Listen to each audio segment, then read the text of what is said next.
Bitcoin Cash or Bitcoin Not Cash. like that at all, but Shush, shush. It's a good analogy. I wanna rag on Coinbase. because if you would have sent it to a UBO that didn't match who your instructions were, it would have get kicked back anyways. Yeah. Yeah. Well, Because it wouldn't have passed their compliance tests. welcome, e-boys, e-girls. We're back. We're talking about right now how Chase was better at recovering my assets deposited on the wrong chain than Coinbase is. I had a boo-boo on Monday, I think it was. I wired a pretty large amount of money to my business account, and 3 days go by, no money. So I checked the details and I see something that alarmed me. Used the wrong routing number, used the direct deposit ACH routing number. Like an amateur. And Chase, no questions asked, recovered, the funds. They were able to get my Cozy Cash back on to Cozy TC chain. I one time did that on FTX. I Yeah. sent like mid 5 figures on Phantom, USDC on Phantom instead of on mainnet. Well, I will tell you that working at a non-custodial wallet and working with centralized exchanges, it used to happen quite a bit. Yeah, I mean they took a large chunk of it, but I think that most exchanges will do it if it's like mid 5 figures. If it's anything less than 10 grand, like they're gonna be like, sorry, dude. Yeah. Yep. They have to, a lot of times they have to like set up node infrastructure for, to recover it. So it's like a pain in the ass because then they have to sync all the data, and then they have to go in and recover it, and they don't like to do that kind of stuff. It's a waste of it's a quote unquote waste of their time. So yeah, I saw a lot of that, but you know what? It happened a lot less than I would. You muted yourself.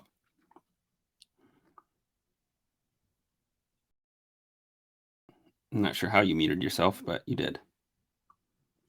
No, I muted myself purposely. There was a lot of background noise on my part for a second. Okay. Yeah, the Bitcoin Cash Bitcoin thing happened a lot less than like public perception was, I think. On Twitter at the time, BTC people made it seem as if every person who owned Bitcoin Cash was depositing the Bitcoin Cash onto BTC addresses on centralized exchanges, and it was like confusing the shit out of everyone. And I got to be honest, it didn't happen as much as people thought. But if you go like macro landscape, just assets that had shared address structures, that happened all the time. I want to say Tron was one of them. Did Tron share? Was Tron the same as ETH addresses for a little bit? There was something. There was Tron. Oh, I think they do. Tron had They use the same. Whatever hash algorithm or whatever. I think that was the one where it happened unironically the most. Yeah. Well, I mean, Tron stablecoins. is like Tron USDT. still the most used network for stablecoin transfers between exchanges? It was for a while. I don't know if it still is, but no, that was something that it kind of surprised me a bit. But it's cheap, fast. If anything happens, you just ping His Excellency in Telegram. Yeah, you can. It's actually you just the supernode, the Tron Justin Sun supernode. You just hit it, and it'll roll back the chain, it'll roll back the transaction. Actually, not even the whole chain. It's a feature. Mm-hmm. Mm-hmm. It's because I've never used Tron. Like whatever. I don't think I have either. Outside of like very basic like QA testing type stuff. At the time, the gambling chain was EOS, so I didn't really gamble on Tron that much. Mm. All right. So, Let's talk about Stip. Snoop. Premium passed. Stip. We made Yeah, it.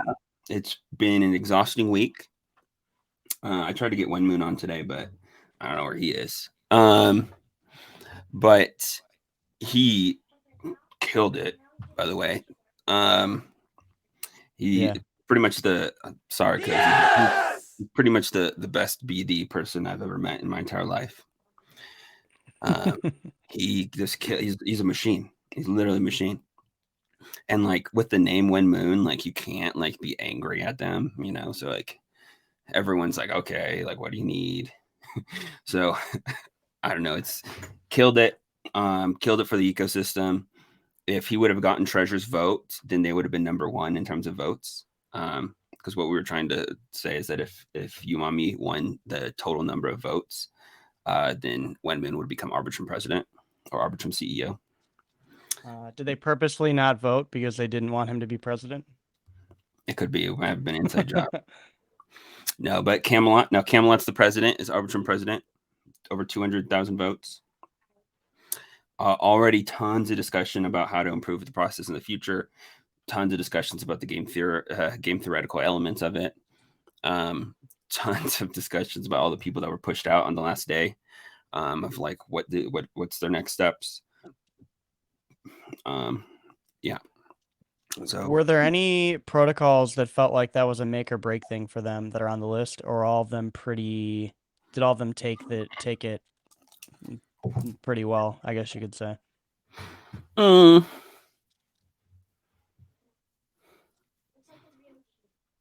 I I I take it don't as have a their delegate. You don't want to opinion. comment. I don't have their opinion because they were probably the ones that were like chasing the most on the last like 48 hours. So they probably angry. They're probably grumpy. Um, so yeah, I'm mostly talking like, especially talking with the guys that like kept on going in and out of the cutoff the last like Yeah, 4 hours. Um, that had to be stressful. yeah, super stressful. I don't think anyone thought it was make it or break it, but it's kind of like it's definitely had some sort of like cool club uh elements to it, right? Of being like included versus like unincluded. And if you did get included, then you're like one of the cool kids. If you didn't get included, then you're a nerd. No, I'm just kidding. No, I think there's a bunch of ways we can improve it in the future. There's a bunch of things that happened in the last 24 hours that caused a lot of noise and votes to go back and forth, and then people like changing their allocation on the, you can't like when you're like losing try to like change the rules of the game, right? And Yeah, so it was strategic in which that you received the feedback on the forum and then made those adjustments. You had a week or a week or 2 weeks to submit your proposal, and then you had a week to review all of the pieces of feedback, and then you would move it into a final status. And so there were some groups that like added their feedback, like a lot like Blockworks, like they added their feedback after you had already had put it into a confirmed state, like a final state. And so like you can't take in their feedback, and then people are like, voting off the back of what like Blockworks said, the recommendations, but like people weren't aware that like Blockworks added the recommendations after you couldn't change anything. Right. And so yeah. Blockworks actually acknowledged this. And I think that they went through, and for the ones that they did that for, they actually still voted for, if it was within a certain like threshold. But there's definitely a lot of like following that happens. I think between like, oh, Blockworks voted no against this, so I should vote against this. I think that for good or worse, there is some politics that were in play. And there's definitely that like grouping effect, that like consolidation, concentration effect of, if especially out the gate, if you had a lot of negative sentiment, then everyone would pile in on that negative sentiment. So and it also is, I think, a testament to the Arbitrum community that like even if you're like a massive ecosystem or a massive like Ethereum player, that if you come in and you try to bully people like in public, then no one's going to take well to that, and you need to make sure that you're thinking about your representatives on behalf of your projects, like very thoughtfully, right? So like, who cares if you have, you know, billions of dollars in TVL? If your representative is coming in and trying to bully people, then you know the in a public forum, like people are going to recognize that Yeah. and be like, go back to the drawing table or make a new representative. So I Yeah, think I that's often the politics tell side of people about things. that on in like public. I've gotten comments like why I'm quieter than I used to be on Twitter, and I'm not shit posting as much. And I've explained like exactly that. Like, I'm not trying to.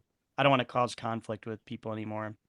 It's fun Yeah, I when mean, you're it's you're when walking you're a on little glass the whole account, time. you're new, like you're not involved with any project, you're just a trader or shitcoiner.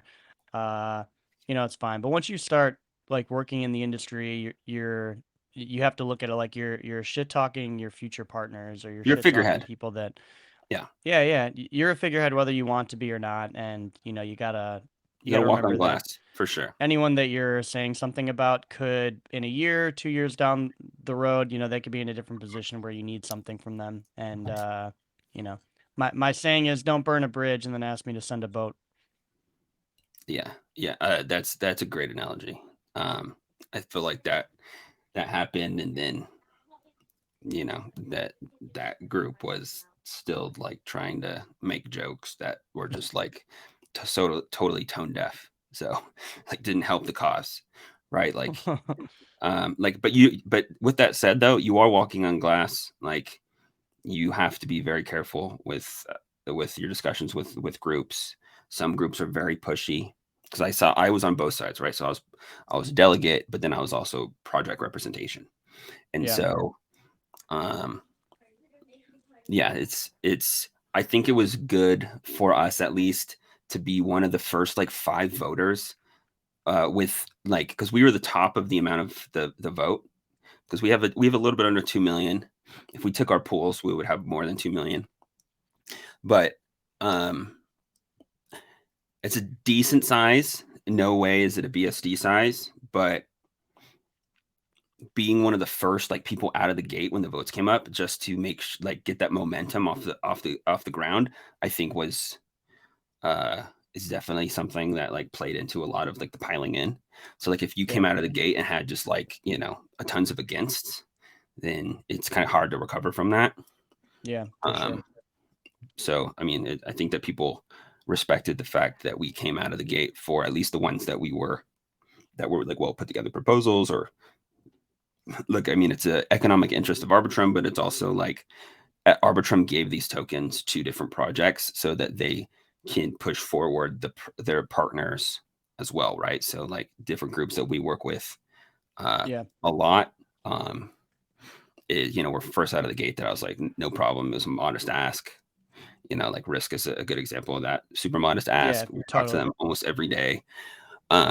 So like that was super good to get over the line. So it was cool. It was fun. It was cool. All the projects are super tight now. Um, Already starting to get like, how can we do better moving forward? How can we help with your like thought leadership on how to, the next round and stuff like this. Um, Seeing a lot of third party um what's the word when you Or like are you just watch like you're just on Twitter but you just watch but never post lurker. peanut gallery. Yeah. A lot of people that were lurking on that, right, that Yeah, were watching it very closely, that um are now starting to build business relationships based on what they see that these projects can do and like uh the the benefit that they can by like partnering and working together, like what the benefits are yeah, longer term. And so you're starting to see more people starting to come out and be like, well, we want to have an ecosystem presence on Arbitrum. Like, so we need to start working with these projects. We want to start this STIP liquidity mining. We're definitely going to be like farming the hell out of it all over the place because we need to start building up our book of Arbitrum tokens. And if we can do that in a low risk way, then that's the opportunities that they're looking at, right? So they're looking at these proposals, they're speaking with projects, and be like, how can we help you? What do you need help with?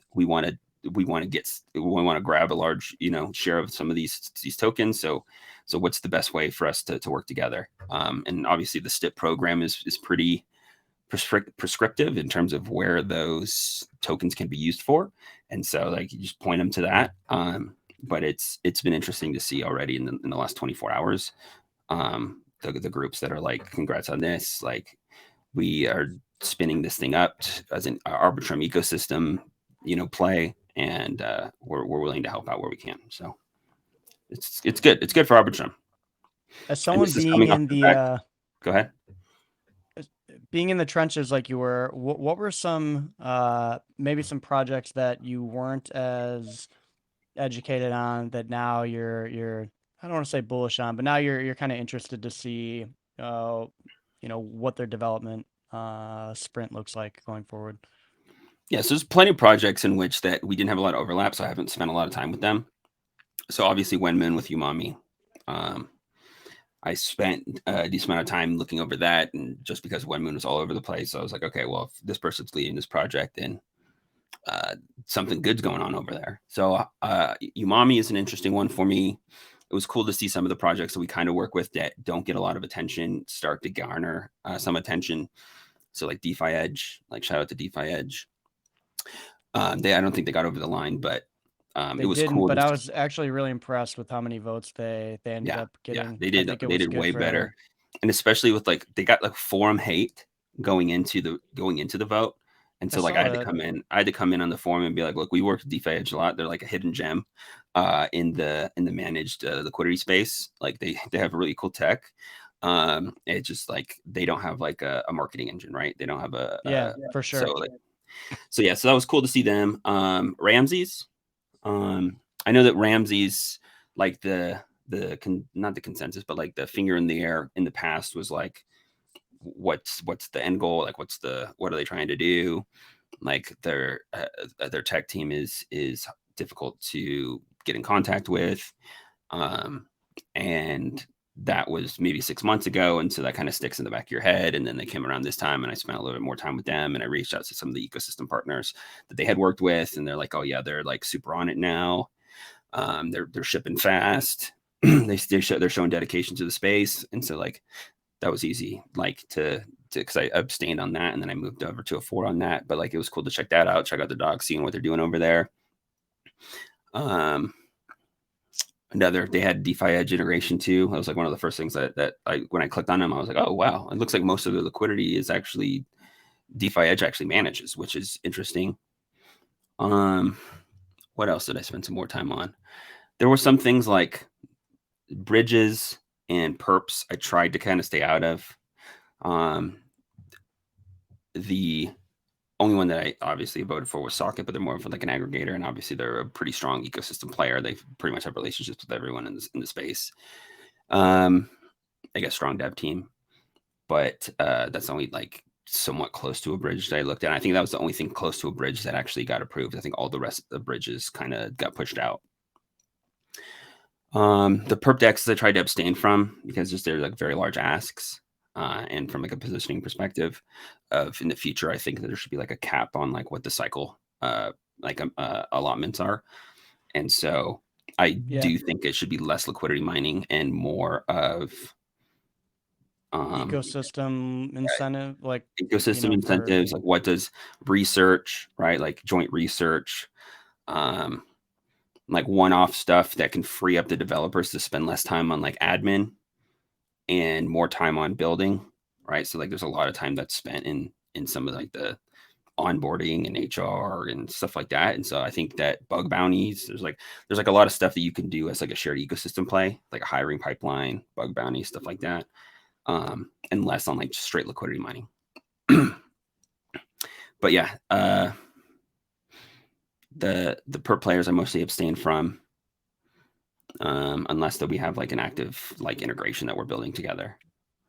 Yeah, that would probably be my biggest feedback, for there to be caps, because it that was one of the probably most anxiety inducing parts of the ending hours of the STIP, as votes are starting to shift around and people are changing their vote allocation. You see these individual protocols that have completely outsized asks compared to the rest of them, and just one of them that are not over the line getting over the line would remove, like seven newer kind of grassroots protocols that are trying to get some exposure and get some assistance from Arbitrum.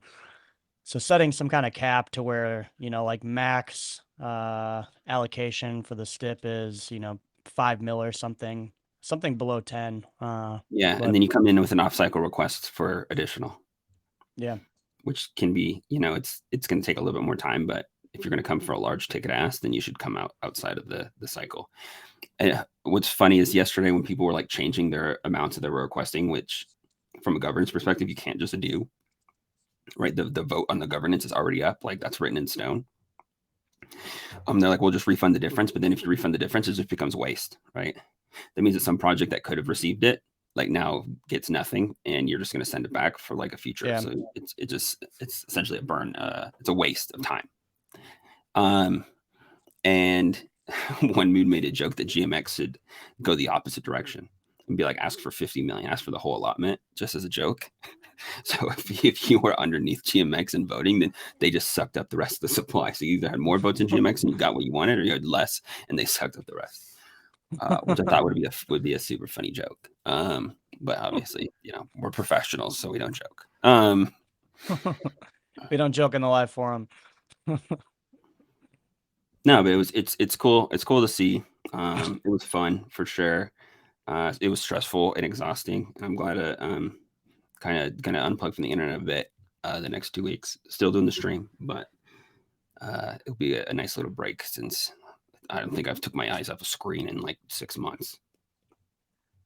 Yeah, I was explaining to the lady that you need some well-deserved time. I'm like, since DK made his comeback, he has been like full RPMs, uh, like 20 hours a day, Yeah, no break. yeah, yeah. It's I mean, to be honest with you, I'm just gonna probably pivot to Arbitrum governance stuff. But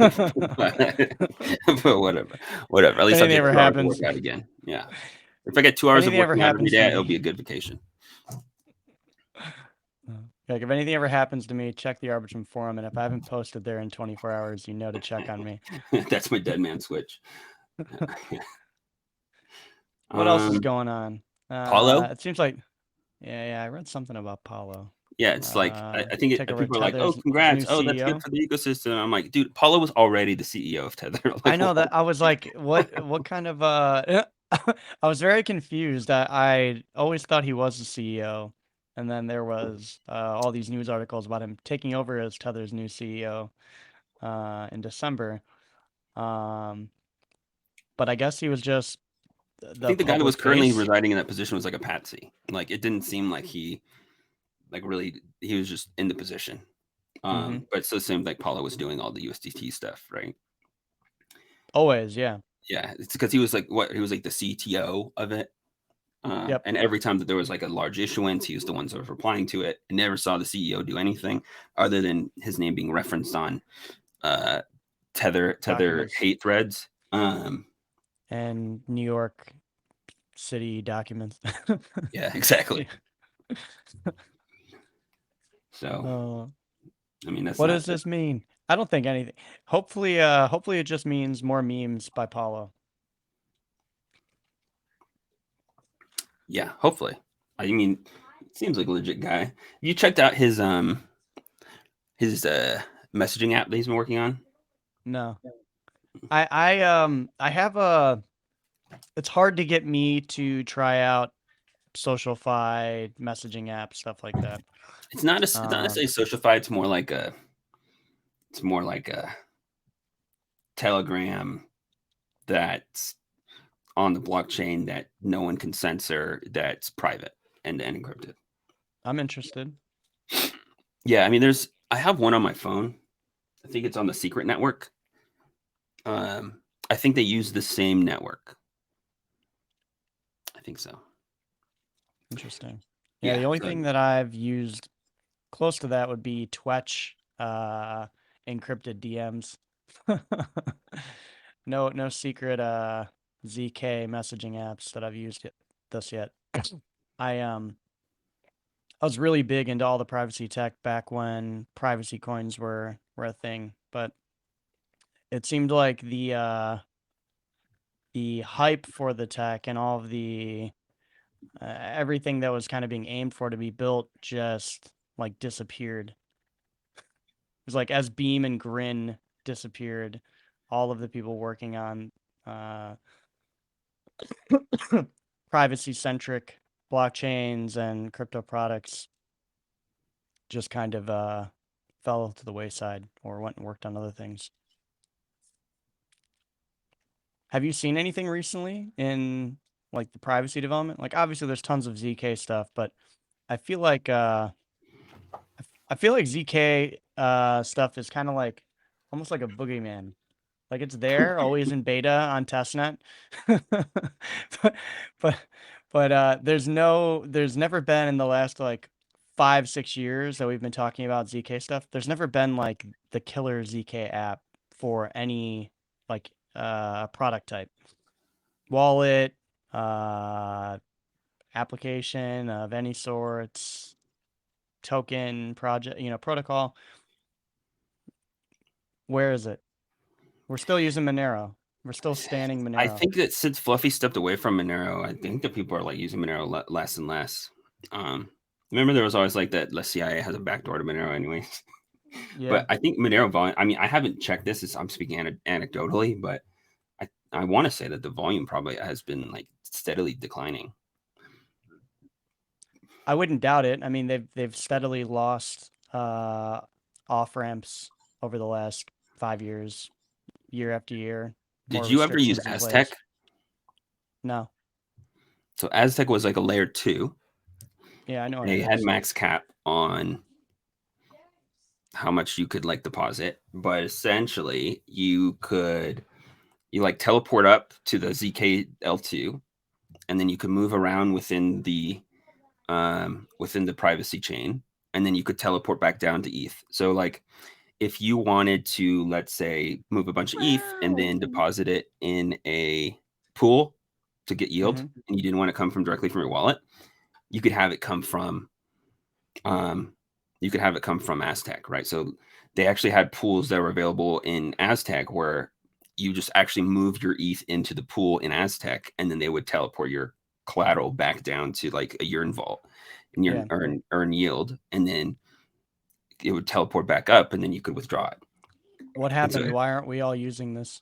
so this is super weird. So they were like, "Oh, we're going to sunset Aztec." I think in their current development, like how they were going to support it, they were like, we need to think about this in a better legal manner so that there's like plausible deniability and for a privacy chain. So they're like, we're going to sunset it, and I think they're going to relaunch all the tech as a different name under a different like legal structure, in a more decentralized way. So they can be like, it's essentially like post tornado that those developers got um, essentially indicted for building Yeah. money laundering tech, which we'll see how that goes. I think that spooked them. And so they're like, oh, we're going to sunset it. And I think they're just going to wait and see like what that kind of happens before they relaunch, or they're going to relaunch under a different legal entity structure that's a little bit safer for them. Um, but that's that was probably one of the easiest user experiences for a full privacy tech that is still like integrated to EVM and base chain Ethereum. There's DarkFi, which is interesting. I think they're Cosmos based, and I wouldn't be surprised if it was the same people that built Canto, or like even roll it back to like all the way to like Bay schools kind of thing. But I could see DarkFi being one of those groups, and they're mostly doing like they're starting small, right? So they're like an IRC, right? The first thing Hmm. that's running natively on the chain is like an IRC that's it's pretty much all dev related right now. There's like no user interfaces. It's all like command line and stuff right now.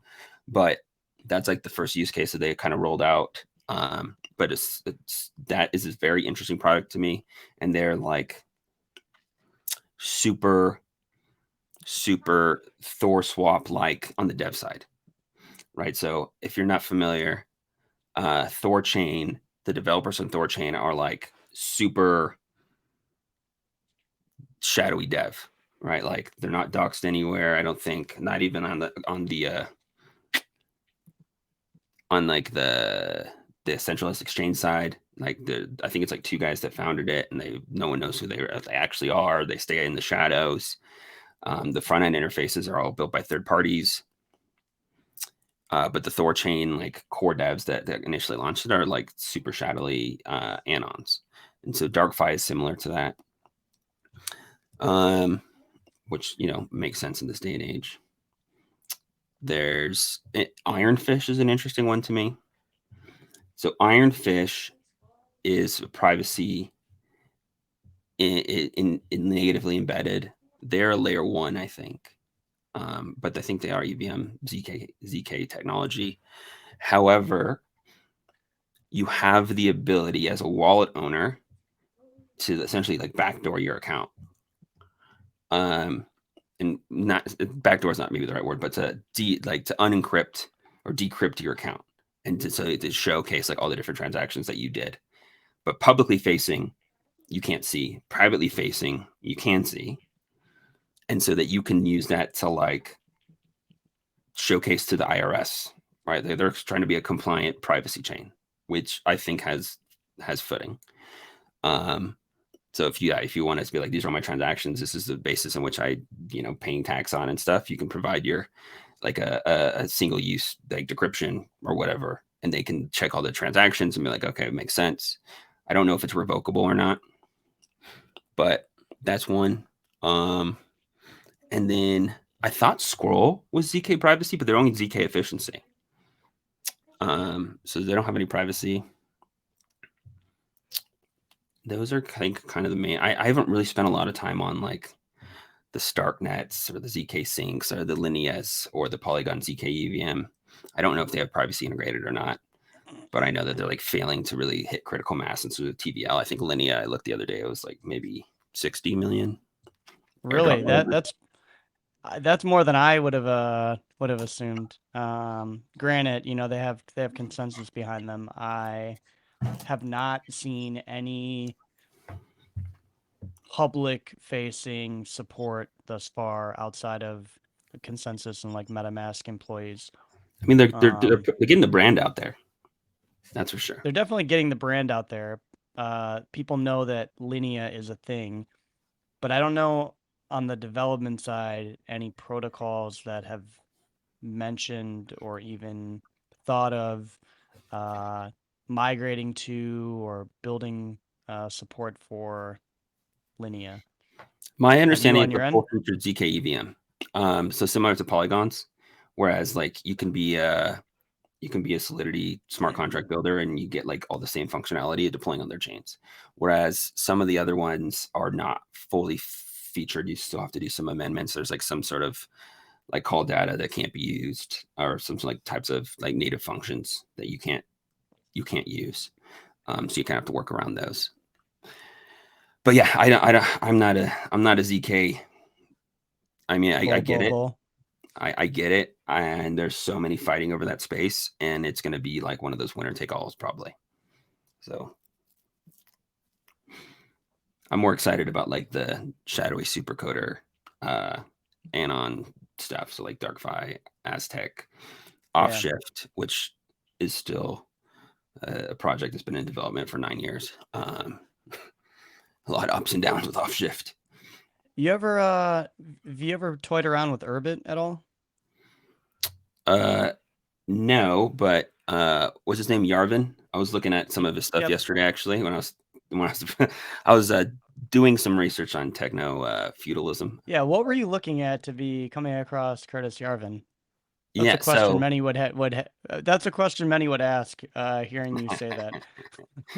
well, I remember last time I checked him out, his is like the techno monarchy or whatever. It's Yep. neo feudalism. No, I think it's a little bit different, but it's like a techno monarchy essentially. Is like Yeah. his basis of what the future should be is that you have like these like evangelist tech kings that kind of run the world. Yeah, I'm all for localized monarchies. I hope to have my own someday. Yeah, I think that's what his impression was. I think he's got maybe a little bit of a god complex. I'm not sure, He very but much does, but I but was I love it. I was just spending some time with Yanis on YouTube. Uh, I think he used to be the prime minister of Greece. Pretty sure back in like 2008, 2010 time period when Greece was going through a lot of global financial crisis shit. Um, but he's on his like book tour right now, and he's talking a lot about techno feudalism, which I was like, oh, well, let me revisit this. And techno feudalism is kind of similar to the like neo Marx or neo monarchist, Marxism. whatever Yarvin likes. But no, I know that you're like a Galaxy owner. You're like a Galaxy lord. Can neither confirm nor deny. I don't even know. We Like, I don't even know what you're. I know that the OS side of things, right? Like, that's about all I know about Yerbit is that they're like decentralized OS or something. You have a you're break. able to spin up your own server that, you kind of control the connections and communications you have. So you can choose, what nodes you allow to uh, connect to you, which you don't. So you can create your own localized circles for kind of like trust circles for uh, communication, information sharing. There's wallets enabled. They've started building apps on top of it. For the longest time, it was just like, decentralized Slack almost with Bitcoin wallet integration. Now they've built it out a lot more. The UI is really nice. It's actually pretty easy for a normie to come in and spin one up. Back in the day, it was not easy for a normie to get set up. Um, but yeah, it's pretty easy now. I'm trying to think what I think it's called Port. Maybe they have like a little. They I think someone on the outside built it, but it allows you to spin up and initiate your server in like a minute, um, without having to do any of the terminal work. So, are the servers Um, like Galaxies? How does it work? Like, how does the you set up your own. You run it on. You can run it on your own personal computer. You can run it on, Amazon Cloud, DigitalOcean, wherever. Um, but yeah, you spin up your own private server, and then you can give people your planet name, star name, comet to connect and communicate or facilitate like data transfer. so are they like those are different circle levels? I'm assuming The the circle, well, the like a planet is a type circle. the type of that's more the type of access like you have or capabilities that you have. So like galaxies spawn stars, stars spawn planets, planets spawn comets and um what's the other one? Comets and moons. Um and yeah, like the galaxies are essentially like the network owners, and then you could say like the stars are network operators, and planets are like their own individual people, and then your comets and moons are usually for testing or people that like don't have an orbit planet. Mm. So, for the validation of the network, do you have to be a Galaxy owner? Well, for the validation of you're validating like your own networks essentially, right? So So, there well, is like, what's the there are benefit of being a Galaxy owner? Like, what do you get? you could the benefit is mainly like the ability to reproduce stars that are valuable, right? But also there's like the governance aspect of it that, you are the controller of kind of everything that happens beneath or like the head But of but galaxies this are decentralized fixed, government. no? Like, you can't just spin up a new galaxy. You Those can't are create new galaxies. No, no, galaxies are fixed. At galaxy, all of them have a fixed number. Like there's a finite amount of galaxies, stars, and planets, and they get infinitely. Oh, infinitely. They get much smaller as you go up. So there's, the least amount of galaxies, a bit more stars, and then a bit more planets. Uh, when I say a bit more, I mean like lots. Like I'm pretty sure I can But if from if my you're doing one all of my your own stars, I can just shoot validations, like then can I just fork it and it's the same thing? sure you could fork Urbit. There's nothing stopping anyone from forking I Urbit just I and just don't get if there's no validators that are like there's like galaxies are the set amount of things that the network will validate. yes. So that is true. Yes, yes, that's what I You was have to saying. be located on Galaxies the are the galaxy. controllers of all of the networks, right? And every galaxy can create their own isolated network. So But essentially, a galaxy is a node on the network. yep, The entire network is working to enforce all of the different galaxies, but to be a node, to expand your node and things that your entry point to the network, essentially, you have to be a galaxy owner.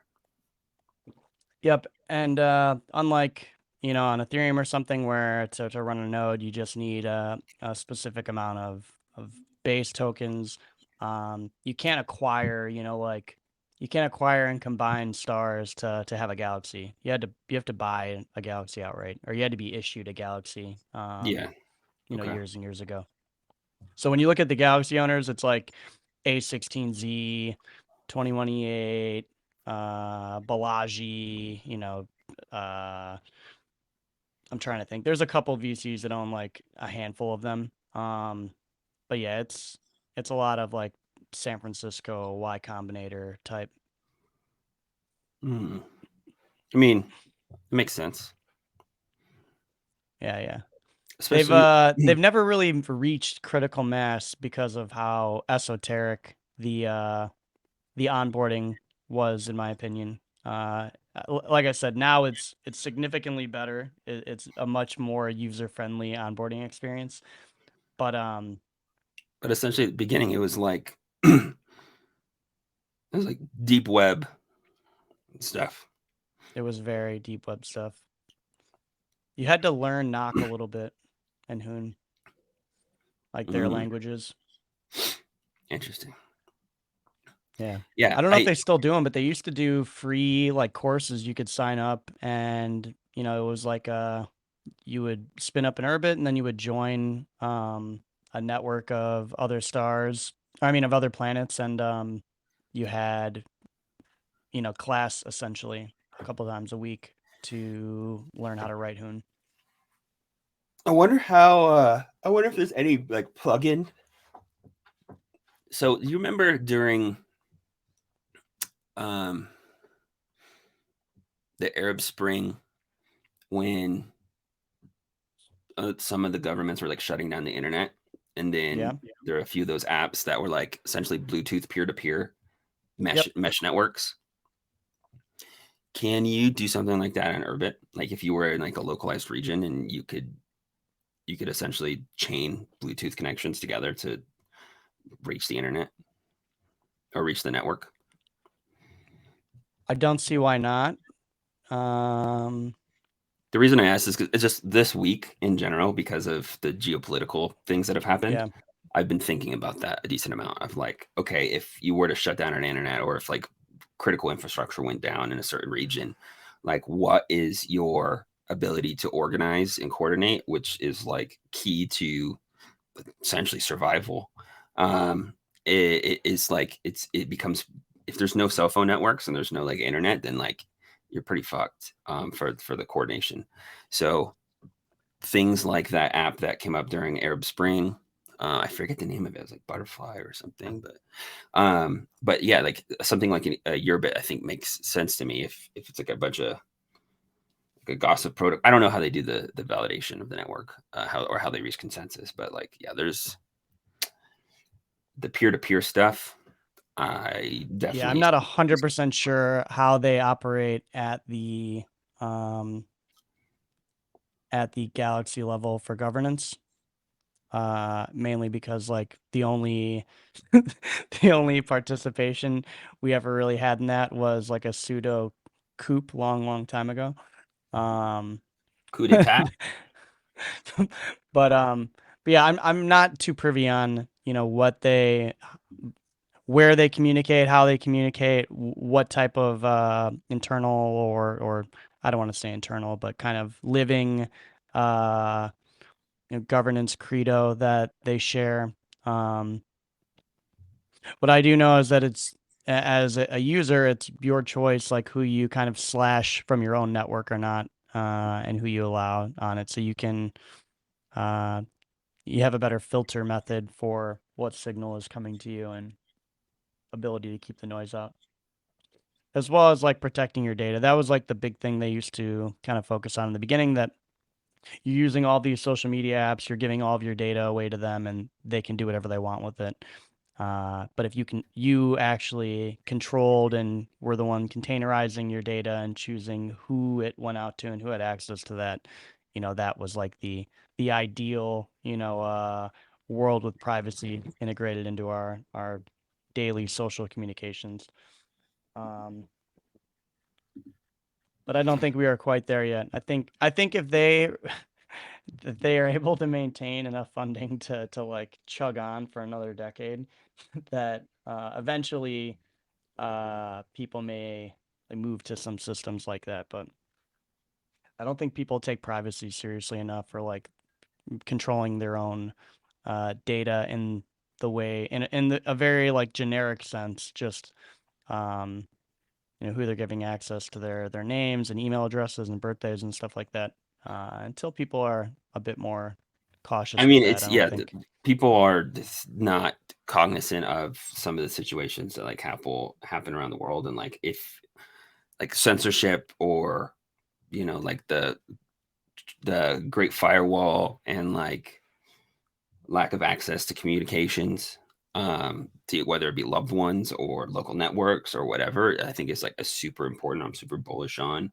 Well, I say that I think that they're super important and they need to be invested in from a public goods perspective, because they are definitely needed in terms of like turmoil. It's like when you need them the most, they might not exist, right? Like, so you have to build them for the times in which you would need them the most. There's just no real market for it right now, but uh, it's one of those products that it comes with negativity in our meat space. Is when we need this like cyberspace solutions. Yep. Well, if you don't have a Planet DK, I will happily spawn one and send one to you to play around with. Back in the day when I was selling those things like hotcakes, I remember the market was doing so bad that I couldn't put a an amount of crypto that people could buy them for. I had to put just the dollar amount. So like on the website I had up, it was like buy planets for $20 in BTC, ETH, or like BCH, I think at the time. Mhm. Because the price was just nuking so much every day that like I couldn't put a price on there. Or I couldn't put the denomination in the crypto asset.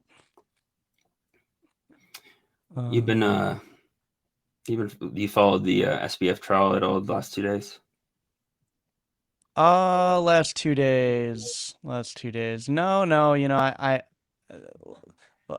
somewhat. Like the only things that I've really seen is fraud, knowingly involved himself in fraud, committed more fraud with his roommates. His roommates telling that they enjoyed committing fraud together. What else has come out? You see there was some documents that I guess they decided to not use in the trial during the discovery process because I think his defense said that it would challenge his like sanity.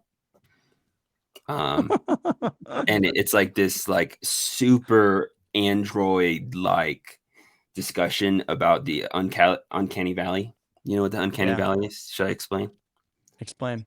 So this is my, I mean, might be a little rusty here, but uncanny valley is like the feeling that you get of un like an unnerving feeling that as something approaches the lifeless, like the likelihood of a human, the more you feel uncomfortable with it, right? So, for example, something that's like a doll or a stuffed animal is not very much like a human. It might be like shaped like a human, but you definitely know it's a toy or a doll. So it's like Yeah. whatever, right? So like your likeness, like you don't feel weird about it.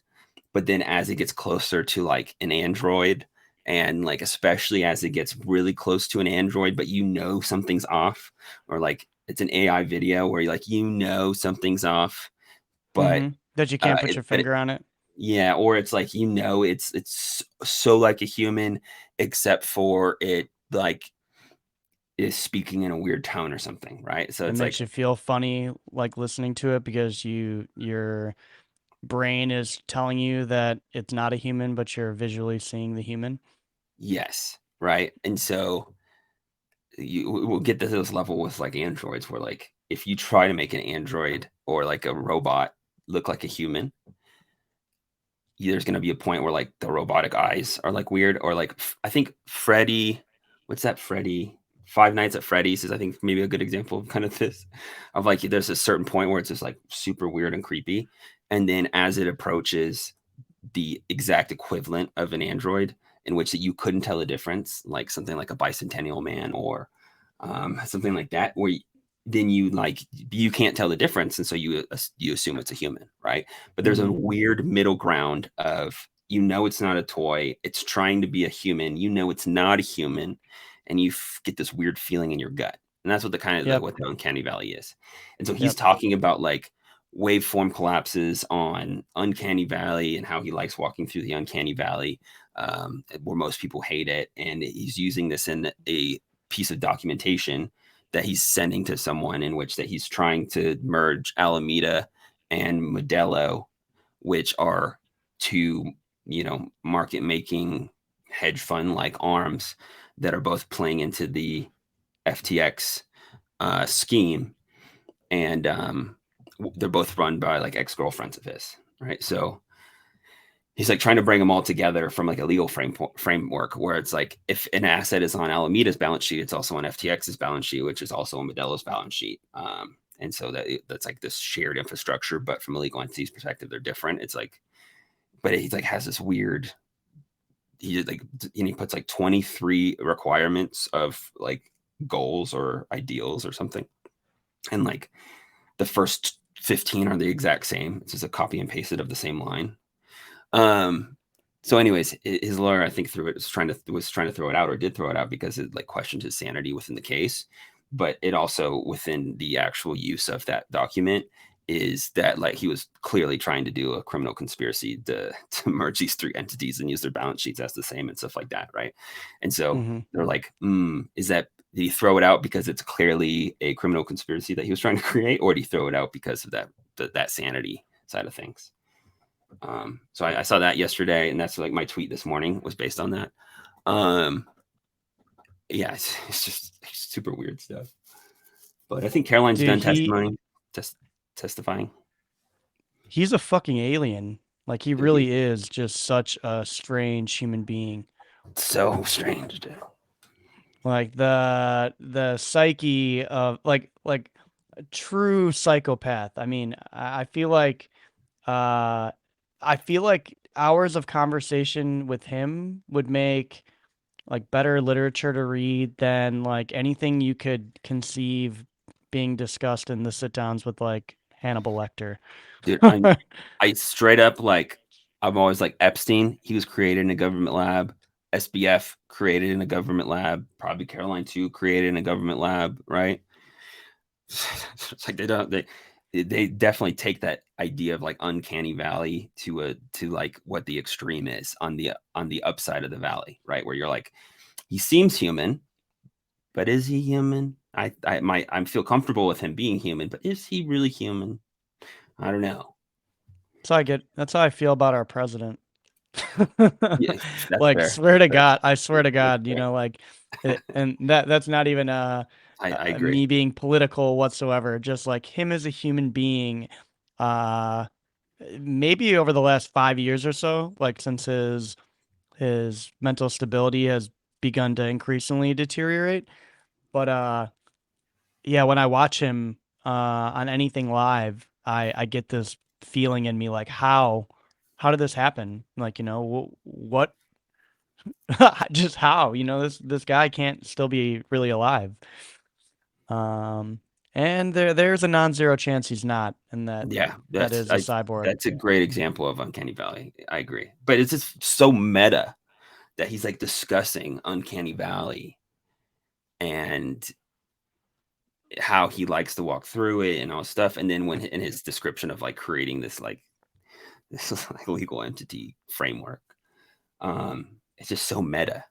Uh, Well, but I Carolyn completely said agree. it herself, in her testimony that, he doesn't make a distinction between, like right and wrong when it comes to lying and putting out false truths, because to him, like whatever is done in the process of reaching his end goal is justified.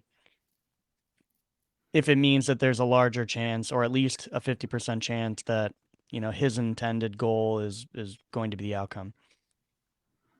Yeah, I mean that was like the whole ethos behind the like that altruistic group that he was part of. Is Is that how that they we're all feel? Just yeah, just that that's like the is that they can make a bigger impact on the world through things that are maybe in a gray area because they're just smarter than everyone else and they know that they can make that impact, right? And so like this is what I think like that with a Michael Lewis guy of like totally like eating out of his like hand of being like, he was a mistaken guy, like he was really going to change the world. He wanted to become Caroline was like he wanted to become president because the Michael altruistic Lewis is the movement. type of guy to put EAC in his bio. I feel like that's the new signal, like the new way that uh that people who are over 40 into tech or AI, either a striving VC or looking to join a fund, that's what they do. They find a Milady adjacent PFP and they put EAC in their bio. All right, I mean it's new to me. You didn't notice the trend? And I've been in the trenches. Yeah, There's no time for Bezos, try noticing. Shkreli, all the tech, all the AI tech overlords. It was like right around the time that the Milady started getting bigger in the non-crypto kind of circles. Mhm. Um, like right around that time was around the time when all of the like Y Combinator, Silicon Valley, SF, like tech guys, funds, they all started putting EAC in their bio. And I'm like, where did this come from? And it was from Chamath, like, Chamath started doing it and started In the talking arena. about, Mhm. yeah, they started doing it. And then everyone thought that was like the cool thing to do. Like, oh, I'm a cool guy in tech. So EAC's in my bio to signal to everyone that I'm into AI. So fucking weird. But anyway, that's what it reminds me of. Yeah, I mean, we're like what? It's 2024. We're 6 years away from like, our reptile overlords coming out and showcasing themselves. I get it. I get it. It's all coming to fruition. Mostly kidding. Um, but yeah, it's just like it's a weird shit. That's like the uncanny valley thing is definitely coming around. I It's really wish they had video of this trial, like they were allowed. If they just made the exception, I feel like they do that every once in a while. Like no cameras in federal court. But you know what? This one will generate a lot of attention. So we'll allow cameras this time. I I actually want to don't know hear the him background. read some of this shit. Yeah, I don't know the background of it, like why some are and It's a some aren't, and maybe it's a jurisdictional thing. you're not they're not supposed to be able to record federal cases. Oh, it's a federal case because they only Yeah. can record civil cases. Is that it? Yep. Okay.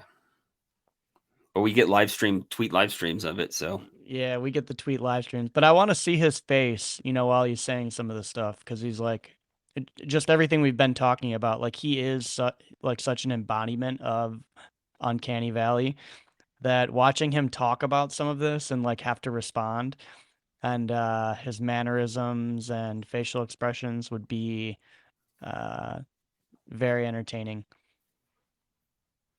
Probably really disturbing as well. You know, like he's one of the people that like when you watch talk for a little while, they start making you feel funny. Yeah, it's probably for the. I mean, Probably for the better. the case itself is already bad enough for crypto. Put it on video, jeez. Like the amount of like Caroline that I see in the last 48 hours, it like follows me everywhere on the internet. Like not even on Twitter. It's like I was on Zero Hedge last night reading about stuff, and it's like all the ads are Caroline's face, and I'm like, what the hell is going on? Pushing that face on me wherever I go. They want you to Could also be due to my search history, if you know what I mean. they want you to fall in love. All right, let's close it up. Yeah, we don't got much going on. Oh shit, it's 12. All right, yeah, let's wrap things up. Thanks for joining us today, everyone. We'll see you back after the weekend. We got a Blockmate stream later today, so if you're a subscriber to them, follower of them, you will see us in a little bit.